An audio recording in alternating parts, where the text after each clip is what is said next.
Hi viewers welcome to our channel. ప్రస్తుతం మనతో పాటు దాము బాలాజీ గారు సీనియర్ జర్నలిస్ట్ ఉన్నారు. వారితో ఒకసారి మాట్లాడదాం.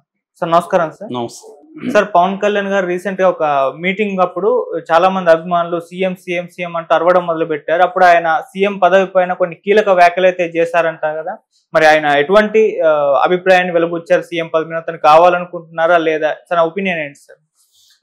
పవన్ కళ్యాణ్ సీఎం కావాలా అని అతని కోరికుందా లేదా అన్న విషయం మీద చర్చ జరుగుతుంది. ఇది అనేక సార్లు జరిగింది, ఇదేం ఫస్ట్ టైం కాదు. అయితే రీసెంట్గా నిన్న పవన్ కళ్యాణ్ ఒక కార్యక్రమంలో ఉన్నప్పుడు అక్కడ జనం అరిచారు, వాళ్ళ అభిమానులు సీఎం సీఎం అంటే అప్పుడు ఆయన మాట్లాడాడు, నేను నా లైఫ్లో ఏది కూడా నేను కోరుకుని అయింది కాదు, ఒక ప్లాన్ లేదు నా లైఫ్లో. సో అనుకోకుండా నేను ఎప్పుడు కూడా యాక్టర్ అవుతాను, హీరో అవుతాను అనుకోలేదు, నేను అయ్యాను. అలాగే రాజకీయాల్లోకి వస్తాననుకోలేదు, నేను వచ్చాను. డిప్యూటీ సీఎం అవుతానని నేను ఎప్పుడు అనుకోలేదు, డిప్యూటీ సీఎం అయ్యాను. రేపు సీఎం అవ్వాలని కూడా నేనేం అనుకోవట్లేదు అనేది అన్నాడు. అంటే ఇండైరెక్ట్గా నేను సీఎం అనుకోవట్లేదు, అవుతాను అని అన్నట్టుగానే. సో ఇదొక రకమైన ఎక్స్ప్రెషన్ అని చెప్పచ్చు. ఎందుకంటే రాజకీయాల్లోకి ఆయన రావాలని ఎప్పుడు కూడా అన్నీ కూడా మనం చిన్నప్పుడే మొత్తం మన లైఫ్ని ప్లాన్ చేసుకొని రావడం అనేది ఎక్కడో కానీ అరుదుగా కానీ జరగదు. రకరకాలుగా వస్తారు మనుషులు. అలాగే ఈయనకి చిన్నప్పటి నుంచి వాళ్ళ అన్న ఉండడం, ఇంకొక అన్న సినిమాల్లో ఉండడం, దీనివల్ల అతను కూడా ఈజీ అయింది. ఇప్పుడు వాళ్ళు 12 మంది హీరోలు ఉన్నారు వాళ్ళ మొత్తం ఫ్యామిలీలో. వాళ్ళందరూ ఏమన్నా చిన్నప్పుడు అనుకున్నారు? ఎందుకంటే వాళ్ళ ఫ్యామిలీలో చిరంజీవి హీరో కాకపోతే వీళ్ళెవరు కూడా హీరో అయ్యి ఉంటారో లేదు తెలియదు. పవన్ కళ్యాణ్ కూడా హీరో అయ్యిండే అవకాశాలు అయితే దాదాపు లేవు వాళ్ళ అన్న కాకపోయింటే. ఎందుకంటే ఆయన ఒక దారి వేశాడు, దాని వల్ల వీళ్ళందరూ అవ్వగలిగారు. అయితే ఇది కూడా మళ్ళీ చర్చ ఉంది. అంటే ఒక ఫ్యామిలీలో ఒక హీరో అయితే వాళ్ళే హీరోలు అవుతారు, మిగతా ఎవరంటే మన సమాజంలో అదే ఉంటుంది. హీరోనే కదా, లాయర్ కొడుకులు లాయర్లు అయిన వాళ్ళు బోల్డ్ మంది ఉంటారు, ఐఏఎస్ ఆఫీసర్లు కొడుకులు ఐఏఎస్లు. ఎందుకంటే వాళ్ళకి ఆ ఫీల్డ్లో పట్టుంటుంది. వీళ్ళని చిన్నప్పటి నుంచి ఎట్లా గ్రూమ్ చేయాలి, దీనికి కావాల్సిన ఏంటి, ఇవన్నీ ఉంటాయి. లాయర్ ఉంటాడు, ఆయనకి క్లయింట్స్ బేస్ ఉంటుంది, తర్వాత బ్రహ్మాండమైన లైబ్రరీ ఉంటుంది, ఒక నాలెడ్జ్ సిస్టమ్ ఉంటుంది, పరిచయాలు ఉంటాయి. దాని అన్నింటినీ కొడుకో కూతురుకో ఇవ్వడం అనేది ఈజీ అవుతుంది. తను ఇంకే అట్లాగే ఒక డాక్టర్ మళ్ళీ డాక్టర్ పిల్లల్ని డాక్టర్లు చదివించడం, ఇవన్నీ జరుగుతాయి. అయితే అవి మాత్రమే సరిపోదు. ఎప్పుడైనా నెససరీ కండిషన్, సబ్సెంట్ కండిషన్ అని 2 ఉంటాయి. ఇవన్నీ నెసరీ కండిషన్స్. అంటే వాళ్ళ అన్న హీరోగా ఉండడం అది నెసరీ కండిషన్, దానివల్ల ఇతనికి ఈజీ అయింది. కానీ అది సబ్సెంట్ కాదు. సబ్సెంట్ అయితే అల్లు శిరీష్ కూడా పెద్ద హీరో ఉండాలి కదా, ఎందుకు అల్లు అర్జున్ అయ్యాడు కానీ అల్లు శిరీష్ కాలేదు. మహేష్ బాబు వాళ్ళ అన్న రమేష్ ఎందుకు పెద్ద హీరో కాలేకపోయాడు? సో ఇవన్నీ ఏంటంటే సబ్సెంట్ కండిషన్ సరిపోదు, కాకపోతే నెసరీ కండిషన్కి అది సరిపోతుంది. కానీ ఈ యాంగిల్లో తీసుకున్నప్పుడు పవన్ కళ్యాణ్ తాను హీరో అవ్వాలనుకోలేదు, అయ్యాననేది కొంతవరకు నిజం, కొంతవరకు అబద్ధం. నిజం ఎంతంటే నిజంగా ఆయన చిన్నప్పుడు అట్లాంటి ప్లాన్ లేకపోవచ్చు, కానీ అతను అటు ఇటు చిల్లరగా తిరుగుతున్నాడు అని చెప్పి చిరంజీవి అతన్ని కొంత గ్రూమ్ చేసి దీంట్లోకి తీసుకొచ్చాడు. తర్వాత అతని సామర్థ్యం, అతని యాక్టింగ్, ఒక యూనిక్ స్టైల్ ఆఫ్ యాక్టింగ్, డ్యాన్సులు, అతను మిగతా వాళ్ళలాగా డ్యాన్సులు వేయలేకపోవడం కూడా ఒక స్టైల్ని క్రియేట్ చేసింది. రామారావుది కూడా అప్పట్లో అంతే. రామారావు ఫుల్గా డ్యాన్స్ లేడు కాబట్టి అతని హీరోయిన్లు కొట్టడమే అతని డ్యాన్స్లో ప్రధానమైన అంశం. ఆ హీరోయిన్లు భయపడేవాడు.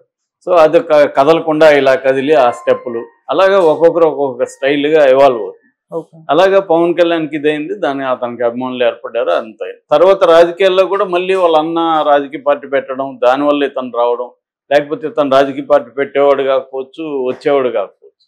సో అలాగా అతనికి యాక్సిడెంట్స్ అనేవి జరిగాయి. నిజానికి చాలామంది సక్సెస్ఫుల్ పీపుల్ లైఫ్లో కూడా కోయిన్సిడెన్స్లు ఆర్ యాక్సిడెంట్స్ అనేవి ఉంటాయి. యాదృచ్ఛికత అంటారు తెలుగులో. యాదృచ్ఛికత అనేది జీవితంలో అతి పెద్ద రోల్ ప్లే చేస్తుంది.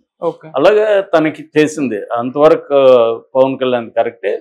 అయితే అతనికి గోల్ లేకుండా పార్టీ పెట్టాడు కదా. పార్టీ ఎవరు పెట్టినా కూడా పొలిటికల్ పార్టీ తాను సీఎం అవ్వాలని, రాష్ట్రంలో తన పరిపాలన రావాలనే పార్టీ పెడతారు. అంతేగాని పార్టీ పెట్టి గల్లీ వరకే పనిచేద్దాం మనం, లేకపోతే ఈ కాలనీ వరకు పనిచేద్దామని ఎవడు అనుకోడు కదా. రాష్ట్ర పార్టీ పెట్టాడంటే రాష్ట్రంలో సీఎం అవుదామని అనుకుంటారు. అలాగే పవన్ కళ్యాణ్కి కూడా అది ఉండదనేమి లేదు. 10 ఏళ్ళుగా ఆయన లక్ష్యం సీఎంఏ. కాకపోతే ఆయన ఒక్కొక్కసారి ఒక్కొక్క రకం మాట్లాడుతుంటాడు. ఒకసారి నేను సీఎంగా నాకు ఇంట్రెస్ట్ లేదంటాడు, ఒకసారి అవ్వాలంటాడు. ఏదేమైనా మనకు అర్థమైంది ఏమంటే చంద్రబాబు ఉన్నంత వరకు పవన్ కళ్యాణ్ సీఎం అయ్యే ప్రసక్తి అయితే లేదు. ఎందుకంటే చంద్రబాబు లేకుండా పవన్ కళ్యాణ్ ఇండిపెండెంట్గా తన పార్టీతో సీఎం అయ్యే పరిస్థితి కనుచూపు మేరలు అయితే కనబడలేదు. ఖచ్చితంగా ఆయన టైఅప్ అవ్వాల్సిందే. టైఅప్ అయితే చంద్రబాబు యాక్టివ్గా ఉన్నంత వరకు తనే సీఎం. ఒకవేళ చంద్రబాబు యాక్టివ్ లేకపోయినా ఆయన బతుకుంటే కొడుకుని సీఎం చేయాలనుకుంటాడు, కానీ ఈయన్ని సీఎం చేయాలనుకోడు. చెప్పలేము రేపు పొద్దున పరిస్థితులు వికటించి చంద్రబాబు వీక్ అయిపోయి పవన్ కళ్యాణ్ స్ట్రాంగ్ అయిపోతే పవన్ కళ్యాణ్ సీఎం చేసి లోకేష్ని డిప్యూటీ సీఎం చేయాలని కూడా అనుకోవచ్చు. ఎందుకంటే రిలేటివ్లీ లోకేష్ చిన్నవాడు కాబట్టి నెక్స్ట్ మళ్ళీ అవుతాడులే అని కూడా చంద్రబాబు అనుకోవచ్చు. అంటే వరస్ట్ కండిషన్లో చెప్తున్నాం. కాబట్టి ఏదేమైనా పవన్ కళ్యాణ్కి సీఎం అయ్యే పరిస్థితి ఖచ్చితంగా లేదని మనం అనలేము. ఎందుకంటే ఇక్కడ డిప్యూటీ సీఎం వరకు వస్తాడని కూడా చాలా మంది అనుకోవాలి. 21 సీట్లు గెలుస్తాయని ఎవరు ఊహించారు? పవన్ కళ్యాణ్కి వస్తాయని పవన్ కళ్యాణ్ కూడా అనుకోలేదు కదా. కాబట్టి అది జరిగింది. దానికి అనేక కారణాలు. సో ఏదేమైనా పవన్ కళ్యాణ్ డిప్యూటీ సీఎం అయితే అవ్వగలిగాడు కాబట్టి ఎప్పుడు మినిస్టర్ కూడా కాకుండా ఎమ్మెల్యేగా కూడా కాకుండా ఒకేసారి ఎమ్మెల్యే ప్లస్ డిప్యూటీ సీఎం అయిపోయాడు. 5 శాఖల్ని ఆయనకి ఇచ్చారు. కాబట్టి ఖచ్చితంగా ఛాన్స్ ఉంది రేపు పొద్దున. ఎందుకంటే రేపు బీజేపీ కూడా ఏం ఆలోచిస్తుందంటే పవన్ కళ్యాణ్ని తన తరపున సీఎం క్యాండిడేట్గా అనౌన్స్ చేసి ఈ కాంబినేషన్లో వెళ్దాం అనేది బీజేపీకి కూడా ఉంది. బీజేపీ ఇండిపెండెంట్గా ఆంధ్రప్రదేశ్లో ఇప్పుడిప్పుడే సమీప భవిష్యత్తులో ఎదిగే పరిస్థితి లేదు. పవన్ కళ్యాణ్ కాంబినేషన్తోనే వెళ్ళాలి.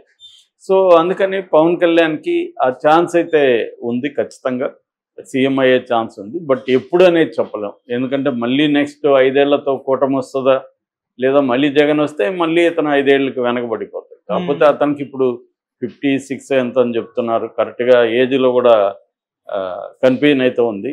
ఏదేమైనా 50 దాటాయి, 60కి 50కి మధ్యలో ఉంది.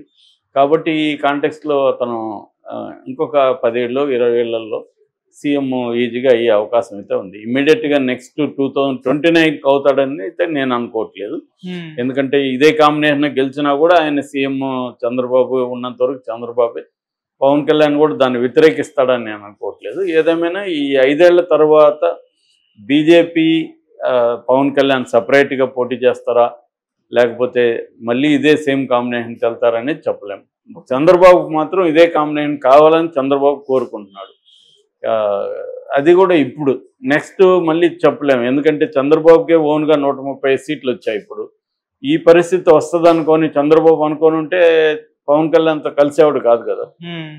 అది అనుకోలేదు. పవర్లేకే రామేమో అనుకోని కదా చంద్రబాబు ఇవన్నీ కలిపి ట్రై చేసింది. లేకపోతే బీజేపీ నిజానికి చాలా నీచంగా చంద్రబాబుని చూడడం, చంద్రబాబు అరెస్ట్ కూడా బీజేపీ ఇండైరెక్ట్గా కారణం కావడం, అలాంటి పరిస్థితిలో కూడా చంద్రబాబు ఎందుకు బీజేపీతో పొత్తు కోసం అంతగా కష్టపడి అన్ని ఇబ్బందులను ఎదుర్కొని పార్టీలో ఎవరికి ఇష్టం లేకపోయినా ట్రై చేశాడు అంటే ఆయనకి క్లారిటీ ఉంది. బీజేపీ పవన్ కళ్యాణ్ లేకుండా మనం అధికారంలోకి వెళ్ళము అని చంద్రబాబు నమ్మాడు కాబట్టి ఆ కాంబినేషన్ ఇచ్చేసాడు. అది చంద్రబాబు అనుకున్నది కరెక్ట్ అయింది, వర్కౌట్ అయింది.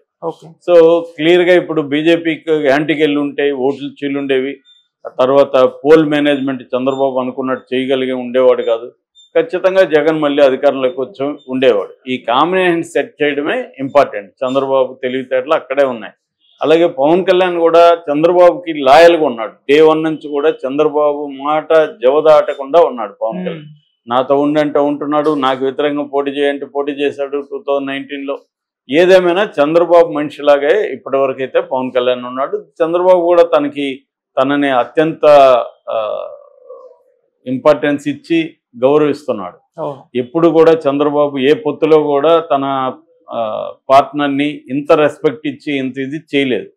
దానికి కారణాలు చంద్రబాబు దగ్గర కూడా ఉన్నాయి. ఏదేమైనా ఈ కాంబినేషన్ అనేది కలిసింది. నాకు తెలిసి చంద్రబాబు ఉన్నంత వరకు అయితే ఈయన ముఖ్యమంత్రి అవడం కష్టమే. ఒకవేళ ఏమన్నా పరిస్థితులు రేపు మారి చంద్రబాబుకు కూడా బలహీనమైన సీట్లు వచ్చి పవన్ కళ్యాణ్కి కూడా నెంబర్ ఆఫ్ సీట్లు పెరిగి అటువంటి కాంబినేషన్లో షేర్ చేసుకునే అవకాశం ఉంది సీఎంగా. అప్పుడు సీఎం అయ్యే కోరిక ఉంటుంది. అది ముందు కూడా పవన్ కళ్యాణ్ చెప్తూనే ఉన్నాడు. మనకు ఒక